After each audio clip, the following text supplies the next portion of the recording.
করেছে অন্তর্বর্তীকালীন সরকার। আচ্ছা ভাইরা, আমরা কি অন্তর্বর্তীকালীন সরকার চেয়েছিলাম? কথা বলতে হবে প্লিজ। স্লোগান না, স্লোগান বন্ধ করেন। আমরা বিপ্লবী সরকার চেয়েছিলাম, আমরা অন্তর্বর্তীকালীন সরকার চাই নাই। কিন্তু পরিকল্পিতভাবে সেই বিপ্লবী সরকার গঠন করতে দেওয়া হয় নাই। তারা করতে দেয় নাই, সেটি ইতিমধ্যেই পরিষ্কার হয়ে গেছে। সেই 5ই আগস্টে ধনী হাসিনা পালিয়ে যাওয়ার পরে ক্যান্টনমেন্টের বৈঠকে যে সকল রাজনৈতিক নেতা উপস্থিত ছিলেন, তারাই মূলত দায়ী এই বিপ্লবী সরকার গঠন না হওয়ার পিছনে। সেখানে যখন অন্তর্বর্তীকালীন সরকারের ফর্মুলা থ্রো করা হলো, এই রাজনৈতিক নেতৃবৃন্দ তারা কেন বললেন না আমাদেরকে একটু সময় দেন, আমরা ভেবে দেখি, আমরা একটু আলোচনা করি। তারা বিন্দু পরিমাণ চিন্তা না করে তড়িৎ গতিতে জিওজুর বলে মেনে নিলেন। তারপরে আর্মির গাড়িতে করে তাদের নিয়ে আসা হলো রয়ের হেডকোয়ার্টার বঙ্গভবনে এনে সেই রয়ের রাষ্ট্রপতি র কর্তৃক গ্রিন সিগন্যাল প্রাপ্ত প্রেসিডেন্ট শাহাবুদ্দিন চপ্পুর দরবারে হাজির হয়ে বলা হলো, মাননীয় মহামান্য প্রেসিডেন্ট, আমরা এরকম একটি অন্তর্বর্তীকালীন সরকার করতে চাই, আপনি কি বলেন? সে বললো ইয়েস, করা যায়। বুঝছেন তো, তখন পর্যন্ত প্রত্যেকটি ফর্মুলা তাদের সূক্ষ্ম সেই প্ল্যান ওয়াইজ হচ্ছে।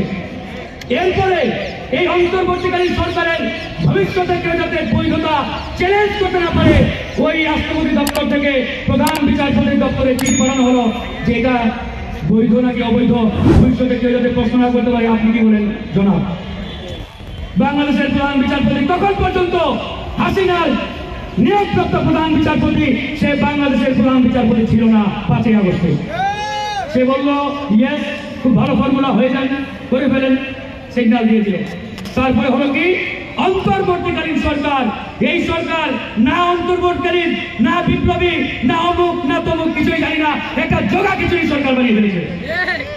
আমি এই বিপ্লবী পরিষদকে ধন্যবাদ জানাই যে তারা দেরিতে হলেও আমাদের আহত ভাইদের এখানে নিয়ে আসছে। এই হচ্ছে অবস্থা। যাই হোক, আমরা আর বিতর্ক বাড়াতে চাই না। আমরা একটা কথাই বলতে চাই, আমাদের যে সকল ভাইরা আহত আছেন তাদেরকে অনতি বিলম্বে পুনর্বাসনের ব্যবস্থা করতে হবে এবং যথাযথ প্রক্রিয়ার মাধ্যমে তাদেরকে সম্মান আমরা দিতে চাই। সেই বিষয়টি আমরা পরিষ্কারভাবে স্পষ্ট করে জানিয়ে দিচ্ছি। প্রিয় উপস্থিতি, এ পর্যায়ে আপনাদের সামনে বক্তব্য নিয়ে আসছেন শহীদ জাবিরের বাবা। আপনারা সবাই বসে বক্তব্য শুনেন।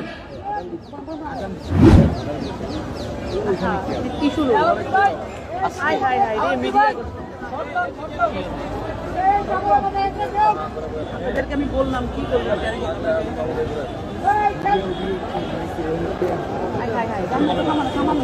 আমরা সবাইকে বিশৃঙ্খলা না করার জন্য অনুরোধ করছি। আমরা সবাইকে বিশৃঙ্খলা পরিহার করার জন্য অনুরোধ করছি। আমরা শান্তশিষ্টভাবে প্রোগ্রাম সমাপ্ত করতে চাই। জাতীয় বিপ্লবী পরিষদ সকল প্রকার বিশৃঙ্খলার বিরুদ্ধে, জাতীয় বিপ্লবী পরিষদ সকল প্রকার বিশৃঙ্খলার বিরুদ্ধে। আমরা সবাইকে শান্তশিষ্টভাবে আজকের প্রোগ্রাম বাস্তবায়ন করার জন্য অনুরোধ করছি।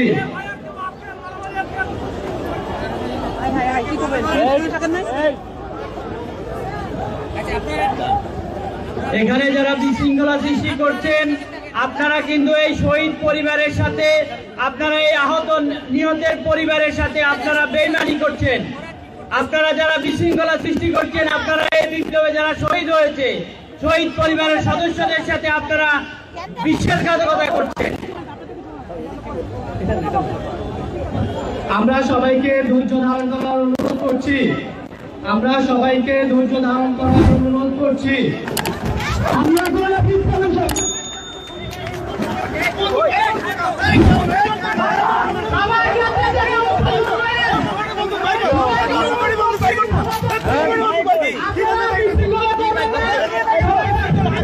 আমরা দেখছেন যে কিভাবে তাকে এইভাবে হামলা চালিয়েছে।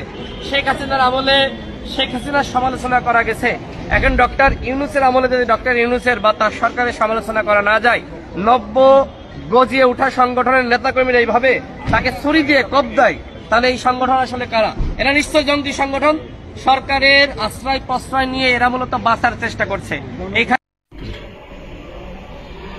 গতকাল কেন্দ্রীয় শহীদ মিনারে বিপ্লবী পরিষদের যে সমাবেশ ছিল সেখানে তারা আমাকে আমন্ত্রিত অতিথি রাখে এবং আমি সেখানে যাই, গিয়ে সেখানে অতিথি হিসাবে বক্তব্য রাখি। তো বক্তব্য রাখার পরে আমি মঞ্চে বসলাম। আমার পাশেই জাতীয় বিপ্লবী পরিষদের সভাপতি তিনি ছিলেন। তিনি আমাকে এক পর্যায়ে বলছেন, ভাই আপনার বক্তব্যের পরে ছাত্র দলের ছেলেরা অনেক উত্তেজিত। আমি বললাম কেন? আমি তো এখানে বিএনপির বিরুদ্ধে কোনো সমাবেশে এসে বক্তব্য দেয়নি। এখানে আপনাদের আহতরা নিয়ে আসছেন, আপনারা আহতরা ট্রিটমেন্ট পাচ্ছে না, আহতরা তাদের ক্ষতিপূরণ পাচ্ছে না, এগুলো নিয়ে আমি কড়া সমালোচনা করেছি সরকারের দায়িত্বশীল যারা আছেন তারা। যাই হোক, এরকম একটা উত্তপ্ত পরিস্থিতি তৈরি হয়েছে। আমার ভিডিও, আমার বক্তব্য সব মিডিয়াতে আছে, ফেসবুকে আছে, সোশ্যাল মিডিয়া আছে, আপনারা চাইলেই দেখতে পাবেন। এরপরে আমার সাথে ৬-৭ জন ছিল। আমার একটা মিটিং থাকার কারণে আমি বের হব সমাবেশ থেকে। সেই মিনার থেকে আমি বের হয়ে সিঁড়ি দিয়ে নিচে নামতেছি। নামার পথেই পিছন থেকে ৩০ থেকে ৪০ জন সন্ত্রাসী এসে অতর্কিতভাবে আমার উপরে ঝাঁপিয়ে পড়ে এবং তারা এক পর্যায়ে ছুরি দিয়ে আমার এই কপালে তারা করে এখানে প্রায় ২ ইঞ্চির মতো এটা চলে গেছে এবং ৫টি সেলাই গতকালকে দেওয়া লাগছে। দর্শক দেখলেন এবং শুনলেন, এটা তো শুধু ট্রেলার, পিকচার আবি বাকি হ্যায়। প্রিয় দর্শক, আমি নয়ন রায়, আপনারা দেখছেন ডিজিটাল টিভি। দর্শক, এই যে ব্যক্তিকে দেখলেন মাথা ফাটিয়ে দিয়েছে মেরে, ইনি একটা বক্তব্য রেখেছিলেন যার বক্তব্য আপনারা শুনেছেন এবং দেখেছেন। এনার নাম হচ্ছেন ফারুক হাসান। ফারুক হাসানকে মেরে মাথা ফাটিয়ে দিয়েছে। এই ঘটনা ঘটার পরে একটা প্রেস বিবৃতি দিয়েছিলেন এনারা। আর এই যে ব্যানারটা দেখতে পেয়েছেন, এই ব্যানারটাতে এই প্রোগ্রামটা হচ্ছিল। ফারুক হাসান এই সরকারের সমালোচনা করেছেন, তার কারণে ফারুক হাসানের মাথা ফাটিয়ে দেওয়া হয়েছে। আপনারা শুনেছেন নিশ্চয়ই যে যে বিষয়গুলো নিয়ে প্রথম যে কথাটা বললেন যে আমরা তো এই সরকার চাইনি, আমরা চেয়েছি একটা স্ট্রং সরকার, আমরা তো এই অন্তর্বর্তীকালীনের জন্য সরকার চাইনি। আর এই সরকারের যে কাজকর্ম সেটা আপনারা নিশ্চয়ই জানেন যে বাংলাদেশের যে সংবিধান আছে সেই সংবিধানকে তারা পাল্টে দিতে চায়। বাংলাদেশের যেটা জাতীয় সঙ্গীত সেটাকেও তারা পাল্টে দিতে চায় এবং যিনি জাতির পিতা বলা হয় যাকে, শেখ মুজিবুর রহমান, তাকেও অস্বীকার করা হয়। তার যে মূর্তিগুলো ছিল বাংলাদেশের নানা প্রান্তে, সেখানে সেই মূর্তিগুলো কিন্তু ভেঙে দেওয়া হয়েছে। কারা? এই জামাতি এবং জঙ্গি জেহাদিরা। এই ইউনূসের নেতৃত্বে এই ঘটনা কিন্তু ঘটানো হয়েছে। আর এনারা কারা? এনারা হচ্ছে যত সম্ভব বুঝলাম যে বিএনপির সাপোর্টার বা বিএনপির, আপনারা জানেন যেটা ছাত্র দল সেটা হচ্ছে বিএনপির, আর যেটা ছাত্র লীগ সেটা হচ্ছে আওয়ামী লীগের। আওয়ামী লীগের হচ্ছে ছাত্রলীগ আর বিএনপির হচ্ছে ছাত্র দল। এখন এই বৈষম্য বিরোধী যেটা আন্দোলন করেছিলেন ছাত্ররা মিলে, এখন সেইগুলো দেখা যায় যে কারণে শেখ হাসিনাকে সরানো হয়েছে। শেখ হাসিনার পরিবর্তে যে সরকারটা গড়েছে ইউনূস অন্তর্বর্তীকালীনের জন্য, এই সরকার কিন্তু ঠিক মতন চলছে না, বা সরকারের এই ভূমিকা নিয়ে অনেক প্রশ্ন তৈরি হয়েছে দেশের ভিতরে, অন্দরের, নিজেদের অন্দরে, এবং বাংলাদেশের যারা বিএনপি পার্টি আছে তারা তো এই সরকারের কাজকর্মকে মানতে নারাজ একদমই। কারণ আপনারা জানেন যে ওই যারা মুক্তিযুদ্ধ, যারা মুক্তিযুদ্ধ করেছিল তারা কিন্তু বিএনপিরও লোক ছিল। বিএনপিরও যারা জননেতা তারাও কিন্তু মুক্তিযুদ্ধে যোগদান দিয়েছিল। এখন ইউনূস বলছে যে আমরা পুরো মুক্তিযোদ্ধাটাকে অস্বীকার করব, পাকিস্তানের সঙ্গে বন্ধুত্ব করব, আমাদের যা ঘটেছিল এটাকে আমরা মিটিয়ে নেব, ভাই ভাই, পাকিস্তান বড় ভাই, আমরা ছোট ভাই, এরকম একটা কোলাকুলি আপনারা দেখেছেন নিশ্চয়ই। এখন আমি যেটা বলতে চাই, পিকচার আবি বাকি হ্যায়। এই তো শুধু ট্রেলার দেখলেন, কারণ আমি কেন বলছি, বাংলাদেশের কালচারটাই এরকম। এই ইউনূস কতদিন ক্ষমতায় থাকতে পারবে, আর ক্ষমতাচ্যুত হওয়ার পরে ইউনূসের পরিস্থিতি বা ইউনূসের ভবিষ্যৎ কি হবে এটা শুধু উপরওয়ালাই জানে।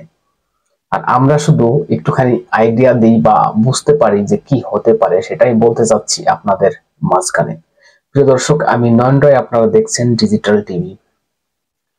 কারণ ইউনূসের সরকার গঠনের কিন্তু আগের থেকে একটা প্রবল ইচ্ছা ছিল, দল গঠনের ইচ্ছা ছিল অনেক আগে, কিন্তু সেটা শেখ হাসিনার কারণে কিন্তু পারেনি ইউনূস।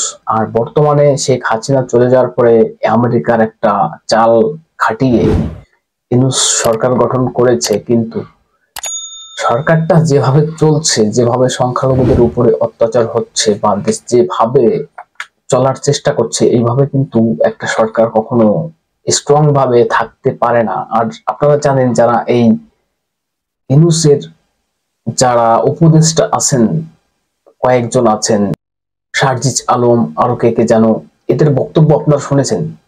এরা কি একটা দেশের নেতা হতে পারে বা জননেতা হতে পারে? এরা কি একটা দেশ চালানোর মতন ক্ষমতা এরা রাখে? এদের কথাবার্তা, এদের চালচলনা কি মনে হয়?